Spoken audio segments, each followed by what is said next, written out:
ఈ కార్యక్రమంకి గౌరవనీయులు తెలంగాణలో మంచి పాపులర్ లీడర్గా తెలంగాణలో ఒక మార్పు తేవాలని ఒక తుత్వడంతో పనిచేసి తెలంగాణలో మార్పు తేవడంలో మన ముఖ్యమంత్రి రేవంత్ రెడ్డి గారు, అలాగే ఈ కార్యక్రమంకి వచ్చిన పెద్దలు గౌరవనీయులు మన మంత్రివర్యులు శ్రీధర్ బాబు గారు, అలాగే పెద్దలు గౌరవనీయులు పొన్నం ప్రభాకర్ గారు, మన ఏఐసిసి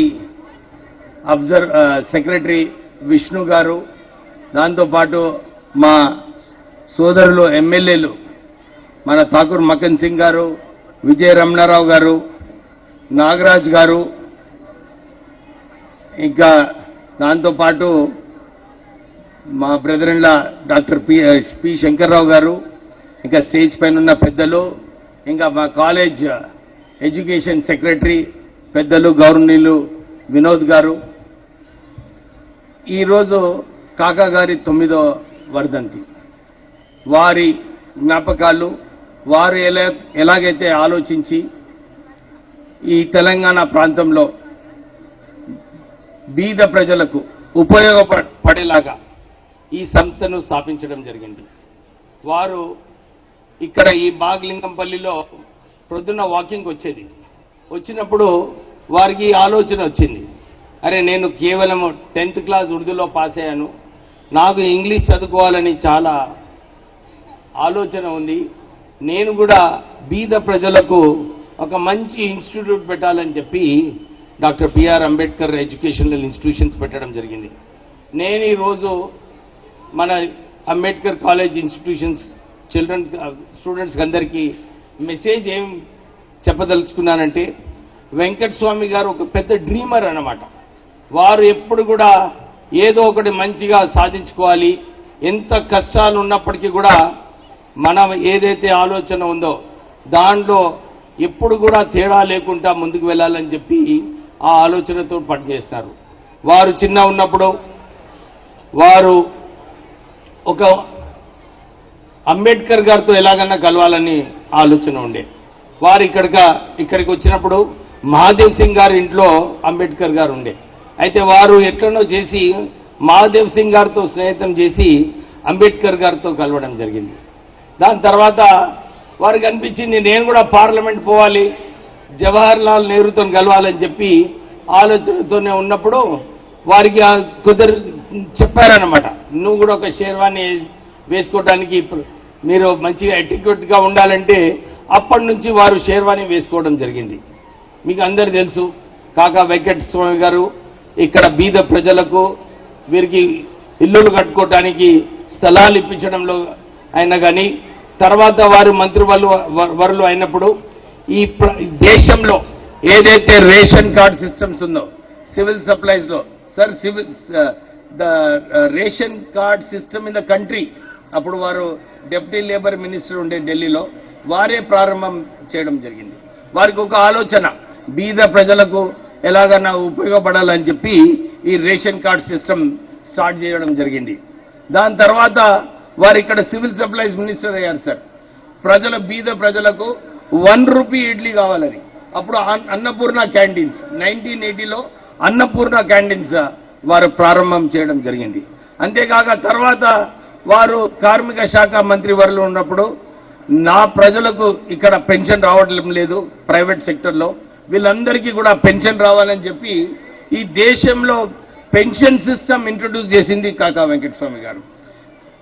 శ్రీధర్ బాబు గారికి, మన ఠాకూర్ మక్కన్ సింగ్ గారికి, విజయ రమణారావు గారికి, పొన్నం ప్రభాకర్ గారికి అయితే ఎట్లా తెలుసు, కోల్ ఇండియాలో కూడా బొగ్గు గని కార్మికులందరికీ కూడా వారికి పెన్షన్ ఇప్పించడంలో కాకా వెంకటస్వామి గారు కీలకమైన పాత్ర వేశారు. అంటే బీద ప్రజలకు ఎట్లా ఉపయోగపడాలని చెప్పి మంత్రివర్గంలో ఉన్నప్పుడు వారు ఇలా ఆలోచించి వారు ఎప్పుడు కూడా పనిచేయడం జరిగింది.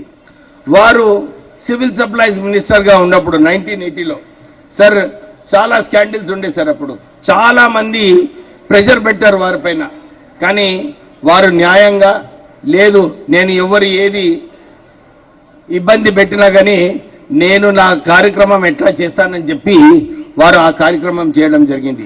అరెస్ట్ చేయడం జరిగింది చాలా మంది గొప్ప వాళ్ళని. ఎంత ప్రెషర్ ఉన్నప్పటికీ కూడా లొంగలేదు వెంకటస్వామి గారు. అదే స్ఫూర్తితోని నేను కూడా 4 సంవత్సరాల క్రితమో 5 సంవత్సరాల క్రితమో కేసీఆర్ వ్యతిరేకంగా పనిచేసినప్పుడు కేవలం వెంకటస్వామి గారి స్ఫూర్తితో వారు ఎలాగైతే ఎవరి ఎంత ప్రెషర్ పెట్టినప్పటికీ కూడా లొంగలేదో అదే స్ఫూర్తి తీసుకొని నేను కూడా అప్పుడు ఉద్యమం చేయడం జరిగింది. చాలాసార్లు చాలా మంది నా పైన ప్రెషర్ పెట్టారు. కానీ వెంకటస్వామి గారు ఎప్పుడు గుర్తొస్తుండే లేదు, మా నాన్నగారు నిలబడ్డారు, ఎంత ప్రెషర్ ఉన్నప్పటికీ కూడా కొట్లాడాలని చెప్పి అప్పుడు ఆ నాన్నగారి స్ఫూర్తితోని నేను పనిచేయడం జరిగింది. అంతేకాక అందరు విద్యార్థులు కూడా ఆలోచించాలి. వారికి ఒక ఆలోచన ఉండే, నేను కూడా రాష్ట్రపతి కావాలని చెప్పి ఆ రోజులలో వారు ఆలోచించి వాళ్ళు చాలా ప్రయత్నాలు చేశారు. కానీ మీకు చాలా మందికి తెలియదు, వారి పేరు కూడా అప్పుడు స్కాన్ చేసినప్పుడు టాప్ 5 మందిలో వారి పేరు ఉండే. కానీ అప్పుడు తెలంగాణ ఉద్యమం ఉంది, తెలంగాణ గురించి కొట్లాడతారు వెంకటస్వామి గారు ఢిల్లీలో ఉంటే అని చెప్పి అప్పుడు ఆంధ్రప్రదేశ్ నాయకులందరూ కూడా వారి వ్యతిరేకంగా అప్పుడు పనిచేసి రాష్ట్రపతి రానియకుండా చేశారు. అది ఒక్కటే ఒక డ్రీమ్ మా నాన్నగారికి పూర్తి కాలేదు సార్. లేకపోతే ఎవ్రీ డ్రీమ్ ఆఫ్ హిస్ ఏదైతే వారు ఆలోచన చేసినారో ఒక మంచి ఇన్స్టిట్యూట్ పెట్టాలి, ఇక్కడ ఈ ఇన్స్టిట్యూట్ ద్వారా బీద ప్రజలకు మంచి ఎడ్యుకేషన్ రావాలని ఇంతకుముందు మా కరెస్పాండెంట్ గారు చెప్పినట్లు మా ఆటో డ్రైవర్ చిల్డ్రన్ కూడా మా దగ్గర పనిచేస్తారు. వారు 2nd స్టేట్ ర్యాంకర్ వచ్చింది. మాకు వాచ్మెన్ డాటర్ కూడా 9.8 GP. అంటే వారికి ఒకటి ఇది ఉండింది, మంచి ఎడ్యుకేషన్ కల్పించాలని చెప్పి. సో మేమందరం కూడా ఎక్కువ సమయం తీసుకోకుండా, ఎందుకంటే వాళ్ళందరూ అంటున్నారు తొందరగా సీఎం గారికి వెళ్ళాలని, మళ్ళీ మా పెద్దలు శ్రీధర్ బాబు గారు పొన్న ప్రభాకర్ గారు కూడా మాట్లాడతారు. సో నేను ఎక్కువ సమయం తీసుకోకుండా యంగ్ చిల్డ్రన్ అందరికీ కూడా ఇదే చెప్తున్నాను, డ్రీమ్ చేయండి. డ్రీమ్స్లో ఏది కావాలనుకుంటే అది సాధించుకోవచ్చు. మీరందరూ కూడా అదే దారిలో వెళ్ళాలి, మంచిగా కష్టపడి పనిచేయాలి. మా నాన్నగారు ఎప్పుడు మార్నింగ్ 4 గంటలకు లేచి ఎక్సర్సైజ్ చేసి వారు 6 గంటలకే పని స్టార్ట్ చేసేది. మీరందరూ కూడా కష్టపడి పనిచేసి ప్యాషనెట్గా పనిచేస్తే ఏ గోల్ అయినా కూడా సాధించుకోవచ్చు అని చెప్పి మళ్ళొకసారి మా విద్యార్థులకు చెప్తూ, మొన్న కూడా సార్ మా లా కాలేజ్ నుంచి 4 సివిల్ జడ్జెస్ అయినారు. ఇక్కడ నుంచి మేము వాళ్ళకు కూడా ఫెసిలిటేట్ చేయడం జరిగింది. అంటే మా లా కాలేజ్ ఇండియా టుడే సర్వేలో కంట్రీలోనే 25th నెంబర్ రావడం జరిగింది. అంటే ఇక్కడ క్వాలిటీ ఎడ్యుకేషన్ ఇస్తూ మంచి ఇన్ఫ్రాస్ట్రక్చర్, ఏదైతే కార్పొరేట్ సంస్థలో ఇన్ఫ్రాస్ట్రక్చర్ ఉంటుందో ఆ ఇన్ఫ్రాస్ట్రక్చర్ ప్రొవైడ్ చేస్తూ వీళ్ళకు మంచి విద్య చెప్పాలని చెప్పి ఈ ఇన్స్టిట్యూషన్స్ మా నాన్నగారు ఏదైతే స్థాపించారో, అంటే ఒక గొప్ప విషయం ఏమంటే మా నాన్నగారిది ఎంత బిజీ ఉన్నప్పటికీ కూడా అంబేద్కర్ కాలేజ్లో ఏదో సమస్య ఉందంటే అన్ని విడిచేసి ఇక్కడికి వచ్చేది సార్. ఇక్కడ ఫ్యాకల్టీతో మాట్లాడేది, వారికి మోటివేట్ చేసేది.